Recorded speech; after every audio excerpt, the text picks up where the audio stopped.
Hola, en este módulo 4 del curso Violencia contra la Mujer, aspectos penales y criminológicos que organizamos desde el Instituto Vasco de Criminología, nos vamos a ocupar ya de algunas cuestiones puntuales que se plantean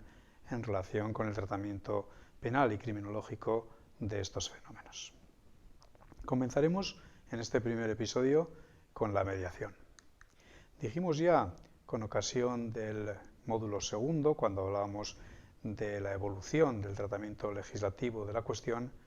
como una de las características de la ley integral es su punitivismo. Y veíamos que ese punitivismo seguía manifestándose en la ley integral de manera especialmente agravada en algunos puntos.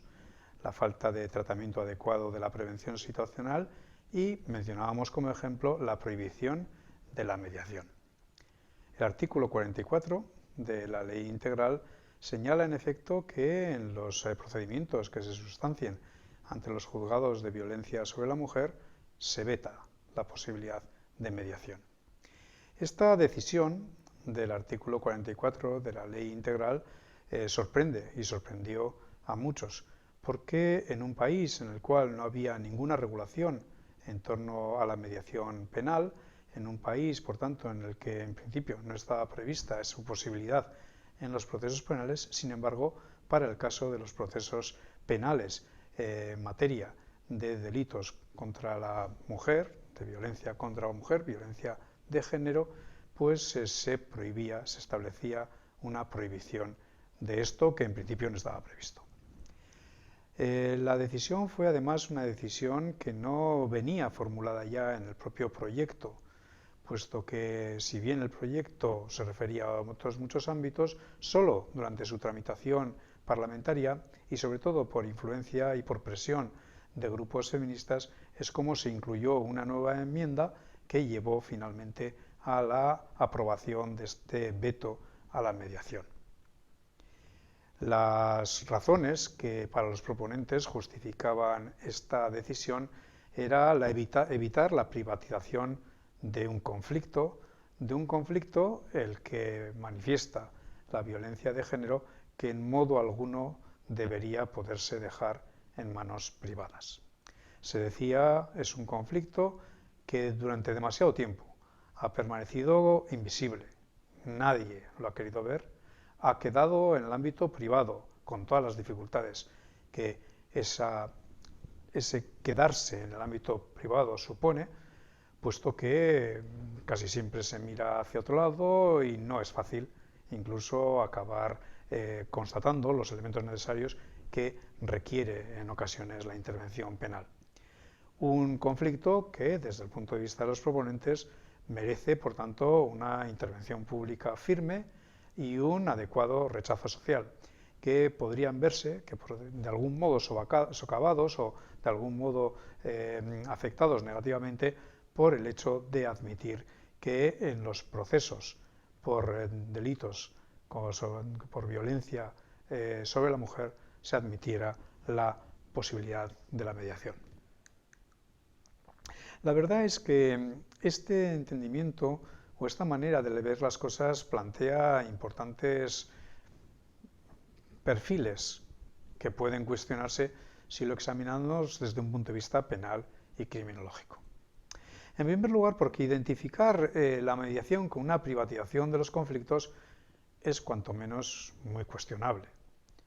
La mediación no nace con la idea de que se resuelvan los conflictos entre las partes, aunque puede ser que ese sea un resultado de la mediación. No nace al menos para excluir las posibilidades de intervención pública e institucional en la resolución de conflictos. Sí que nace para buscar que en situaciones conflictivas problemáticas, complejas, como son los casos de la violencia de género, pueda, si acaso, si es oportuno, no siempre, pero pueda facilitarse el acercamiento entre víctima y agresor para tratar de llegar a un entendimiento mutuo que permita quizás explorar otras posibilidades de satisfacción de la víctima y, en su caso, de resolución de las cuestiones suscitadas.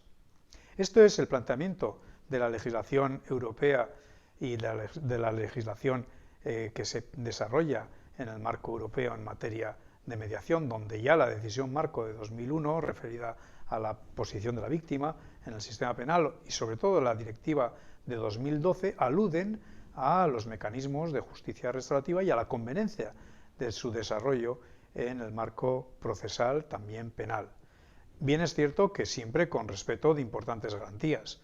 reconocimiento por el infractor de los elementos fácticos básicos del caso, que exista un interés de la víctima, atendiendo además a consideraciones de seguridad, que la víctima reciba una información previa, exhaustiva e imparcial,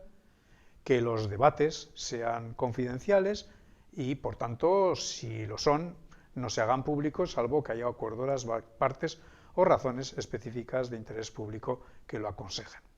Y que todo esto se dé en un marco de consentimiento libre e informado que puede ser retirado en cualquier momento del procedimiento. Si la mediación es lo que acabamos de indicar y no se puede identificar simplemente con la privatización de un conflicto, sería conveniente que se produjera la reconsideración del veto que a la mediación incluyó la ley integral. Y que se permita, por tanto, que también en el ámbito de la violencia de género pueda darse mecanismos de justicia restaurativa, pueda, en su caso, ensayarse la mediación, eso sí, siempre con garantías, siempre con una regulación estricta de los efectos jurídicos de los posibles acuerdos y, obviamente, bajo estricta supervisión judicial y con el apoyo de mediadores profesionales. Con estas garantías y en estas circunstancias no debería haber miedo de que la situación de inferioridad en la que se puede encontrar la víctima en los casos efectivos de relaciones de género afectadas por la violencia, pues vaya a contaminar el procedimiento mediador. En todo caso, conviene finalizar destacando lo que es una contradicción evidente en el ámbito de la política legislativa. La Ley Integral de Violencia de Género prohíbe la mediación. Y, sin embargo, en el año 2002 se introdujeron los juicios rápidos y casi el 65% de los casos de violencia de género pues se tramitan por esta vía. Pero precisamente si algo se da en el caso de un juicio rápido es que se fomenta el que haya conformidad y que de la conformidad derive la sentencia inmediata dictada por el juez de guardia. ¿Y cuál es la situación en un juicio rápido? La víctima normalmente está harta de la situación, lo que quiere es volver a casa, lo que no tiene es serenidad suficiente para sopesar adecuadamente cuál es aquello que se le está proponiendo. Sin embargo, parece que eso sí es oportuno, sí que es adecuado en el ámbito de la violencia de género y no la mediación, donde bajo control judicial, con el apoyo de un mediador profesional y con las garantías que hemos indicado, se abriría un espacio de calma, se abriría un espacio de tranquilidad para que la víctima pudiera confrontarse con el victimario y, en su caso, explorar, como decíamos, nuevas y adecuadas soluciones para lo que es su conflicto. Hasta aquí la